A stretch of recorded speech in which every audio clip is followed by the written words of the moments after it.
जय मसीह की हालेलुया। मैं डॉक्टर मालती महंत, मैं नागपुर की एबीसी हिंगना चर्च से सेवकाई कर रही हूँ और मैं हफ्ते में एक दिन उपवास रखती हूँ। तो आप लोग से जो भी तकलीफ है, जो भी समस्या, हमसे शेयर करिए। संडे को 6 से लेकर 8 बजे तक हमारी कलीसिया रहती है। तो हमारे कलीसिया के लोग आप सबके लिए प्रार्थना करेंगे।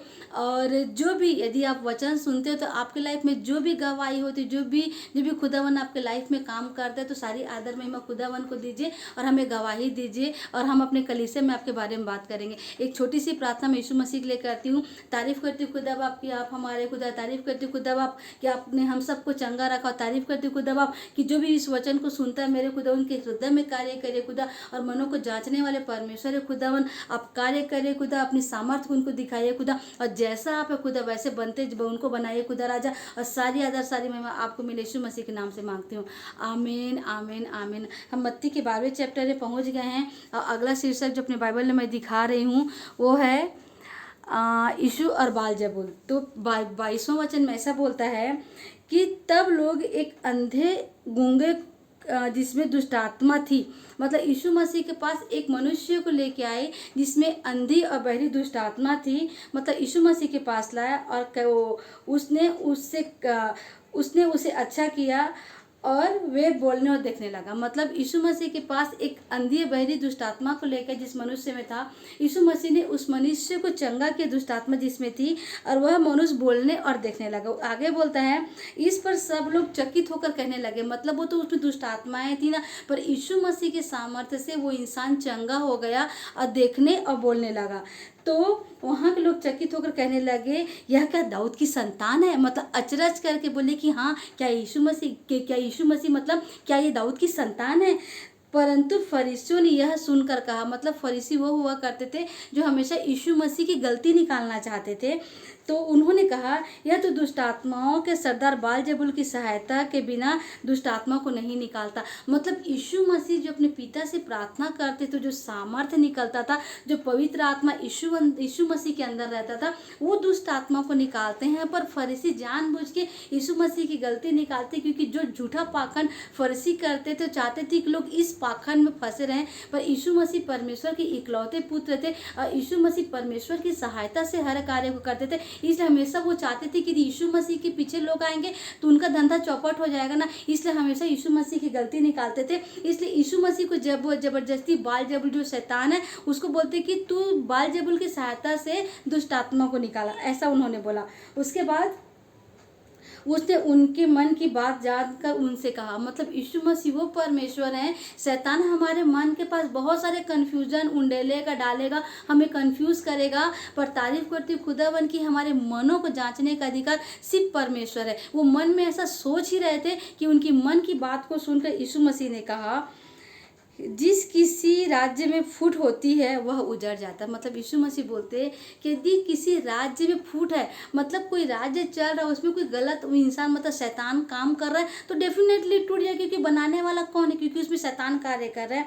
आगे बोलते हैं बना ना रहेगा, मतलब जिसमें शैतान का काम है वो बना नहीं रहेगा। आगे बोलते हैं, यदि शैतान ही शैतान को निकाले तो वह अपना ही विरोधी हो जाएगा। मतलब आज पूरे संसार के लोग सृष्टि की चीज़ों को मानते हैं, पर हमारे सृष्टिकर्ता खुदावन को नहीं मानते। वही बोल रहे कि यदि आपका राज्य चल रहा है पर आपके राज्य में नेगेटिविटी, मतलब जो गलत काम करने वाले यदि आपके राज्य में आता है तो आपका राज्य टूट जाएगा। वही बोल रहे हैं यीशु मसीह कि शैतान ही शैतान को कैसे निकालेगा, वह अपना ही विरोधी थोड़ी हो जाएगा। मतलब शैतान को कैसे निकालेगा? शैतान का काम हमेशा चोरी करना। जैसे यीशु मसीह आज हमारे लिए आए, यीशु मसीह आज हम पापी थे, ऑलरेडी हमारे लिए क्रूस पे कुर्बान हो गए, पर शैतान कभी भी हमारे लिए भला नहीं करता। शैतान का काम हमेशा से हमारे लिए बुराई करना, हमारा नुकसान पहुँचाना। इसलिए शैतान कभी को नहीं निकालेगा, क्योंकि शैतान आएगा वहाँ पे कभी सुकून नहीं आ सकता। आगे बोलते हैं, फिर उसका राज्य कैसा बना रहेगा? मतलब यदि शैतान ही शैतान को निकालेगा, तो आज जो अंधकार है, जो हमारी लाइफ में जो गंदगियां हैं, जो बुरे काम है, तो शैतान अपने गंदगी काम को कैसे निकालेगा? शैतान का काम तो राज्य करना ना, हमें गलत राहों में डाल के। आगे बोलता है 27 में, भला यदि मैं शैतान की सहायता से दुष्ट आत्मा को निकालता हूँ तो तुम्हारे वंश किसकी सहायता से निकालते हैं? मतलब बोल रहे हैं कि यदि मैं शैतान की सहायता से शैतान की सहायता से दुष्ट आत्माओं को निकालता हूँ, तो तुम्हारे वंश किसकी सहायता से निकालते हैं? मतलब यदि मैं दुष्ट आत्मा को निकालता हूँ तो तुम लोग कैसे निकालते हो? मतलब यीशु मसीह अपने बता रहे कि मैं तो परमेश्वर की इकलौता पुत्र हूँ ना, मैं खुदावन से बात करता हूँ, मैं पवित्र आत्मा की सहायता से शैतान को निकालता हूँ, पर तुम कैसे निकालते हो? ऐसा यीशु मसीह ने उनसे क्वेश्चन किया। आगे बोलते हैं इसलिए वे ही तुम्हारा न्याय करेंगे। मतलब इसीलिए बोलते तुम गलत करते हो तो गलत ही तुम्हारा न्याय करेगा। आगे बोलते 28 में, पर यदि मैं परमेश्वर के आत्मा की सहायता से दुष्ट आत्माओं को निकालता हूँ तो परमेश्वर का राज्य तुम्हारे पास आ पहुँचा है। मतलब यीशु मसीह बोलते हैं कि मैं दुष्ट आत्मा को नहीं जानता, क्योंकि दुष्ट आत्मा मुझे और मेरे पिता को बराबर पहचानती है, मेरे नाम से दुष्ट आत्मा निकालती है, और तुम गलत तरीके से निकालते तो तुम देखते बैठो। बाकी यीशु मसीह बोलते हैं कि मैं परमेश्वर से बात करता हूँ, मेरे खुदावन से बात करता हूँ, मेरे पिता से बात करता हूँ, और मेरे पिता से बात करके जो पवित्र आत्मा मेरे अंदर आती वो पवित्र आत्मा दुष्ट आत्मा को निकालती। और यदि मैं ऐसा करता हूँ तो मैं खुदावन की सामर्थ्य तुम्हारे पास लाता हूँ, और खुदावन का राज्य जो स्वर्ग का राज्य आने वाला वो तुम्हारे पास मैं ला रहा हूँ। ऐसा यीशु मसीह बताते हैं। आगे बोलते हैं 29 में, या कैसे कोई मनुष्य किसी बलवंत के घर में घुसकर उसका माल लूट सकता है? यदि कोई मनुष्य है, कोई बलवंत मनुष्य किसी मनुष्य घर में सामान को कैसे लूटेगा? आगे बोलते हैं तब तक जब पहले वह बलवंत को न बांध ले। मतलब हम किसी के घर में भी कुछ काम करने जाएंगे तो हम कैसे किसी के घर को लूट सकते, जब तक कि जो घर का मालिक है हम उसको ना बांध ले। यीशु मसीह यही बताना चाह रहे हैं कि मैंने उसको इसलिए उसको चंगा किया क्योंकि मैं परमेश्वर का पुत्र हूँ। शैतान हमसे डरता है, शैतान हमारे वचन को जानता है पर फॉलो नहीं करता। मैं इसलिए निकाल पाता हूँ कि खुदावन की सामर्थ्य मेरे अंदर है, और मैं उस मनुष्य को इसलिए चंगा कर पाया कि उसके अंदर जो दुष्ट आत्मा थी उसे मैं यीशु मसीह से परमेश्वर के नाम से उसको मैंने बांधा, उसे सामर्थ्य को पूरी तरीके से शून्य किया, तब उसको मैं हरा सका। मतलब यदि किसी को हम हराना है तो सबसे पहले उस घर के मालिक को हमें बांधना पड़ेगा। मतलब यदि शैतान उस घर का मालिक है तो हमें खुदावन के नाम से उस शैतान को बांधना पड़ेगा, तभी वो मनुष्य चंगा हो पाएगा। ऐसा यीशु मसीह उसका वर्णन कर रहे हैं। उससे बता के बोलते हैं तब वह उसका घर लूट पाएगा। मतलब जब तक हम मालिक को नहीं बांध पाए तब तक हम उस घर को नहीं लूट सकते। वैसे दुष्ट आत्मा किसी मनुष्य के अंदर है तो सबसे पहले खुदावन के नाम से उस दुष्ट आत्मा को बांधना है, उसके बाद वो मनुष्य पवित्र आत्मा के नाम से चंगा हो जाएगा। आगे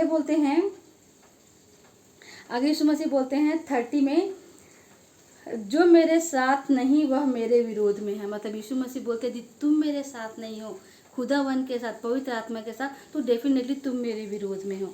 आगे बोलते हैं और जो मेरे साथ नहीं बटोरता वह बिखरता। इसे यीशु मसीह बोलते हैं कि जैसा मैं बिखेरता आया हूँ, जैसे मैं प्यार को बिखेरता आया हूँ, मैं तुम हर किसी के पाप को मैंने माफ़ किया। मैंने हर किसी को पाप को कहा कि जा तुम्हारे पाप क्षमा हुए, क्योंकि मैंने हर किसी के पाप को लिया। क्योंकि खुदावन ने मुझे अधिकार दिया था कि तुझे जाके मेरे बच्चों को लाना है, जिसको तू मुझे ले पालक, मतलब मुझे गोद लिया हो बच्चा देगा, इसलिए गोद लिया हो बच्चा बनाएगा। इसलिए यीशु मसीह ने हम सब के पापों को अपने ऊपर लिया और क्रूस पे हमारे लिए कुर्बान हो गए। इसलिए हमें जैसे यीशु मसीह है वैसे हम यीशु मसीह के जैसे बदलते जाना है।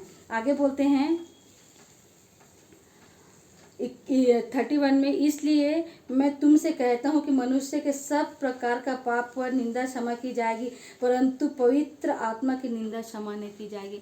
मतलब यीशु मसीह बोलते कि तुम्हारे जितने भी पाप हैं, तुम्हारे हर पाप को मैं क्षमा करूँगा, पर यदि तुम पवित्र आत्मा की निंदा करोगे तो पवित्र आत्मा की निंदा क्षमा नहीं की जाएगी। क्योंकि यीशु मसीह ने दुष्ट आत्मा को निकाला तो यीशु मसीह ने सामर्थ्य अपने पिता से मांगा था, क्योंकि यीशु मसीह हर काम को जल्दी करते थे और खुदावन से जाके घुटने में प्रार्थना करते थे और वो सामर्थ्य आती थी, मतलब वहाँ पे पवित्र आत्मा कार्य करता था। इसीलिए यीशु मसीह बोलते तुम्हारे हर अपराध क्षमा होंगे, पर पवित्र आत्मा के विरुद्ध किए हुआ कोई भी अपराध तुम्हारा क्षमा नहीं किया जाएगा। 32 में बोलते हैं, जो कि मनुष्य के पुत्र के विरोध में कोई बात कहेगा उसका यह अपराध क्षमा किया जाएगा। मतलब मैं मनुष्य का पुत्र बन के तुम मेरे विरोध में बात करोगे तो तुम्हारे पाप क्षमा किए जाएंगे। आगे बोलते हैं उसका यह अपराध क्षमा किया जाएगा, परंतु जो कि पवित्र आत्मा के विरोध में कुछ कहेगा उसका अपराध ना तो क्षमा इस लोक में ना परलोक में क्षमा किया जाएगा। मतलब वही बोल रहे हैं कि मैं मनुष्य का पुत्र बन के आया, क्योंकि यीशु मसीह की कोई गलती नहीं, तभी उन पर क्रूस पे चढ़ाया गया।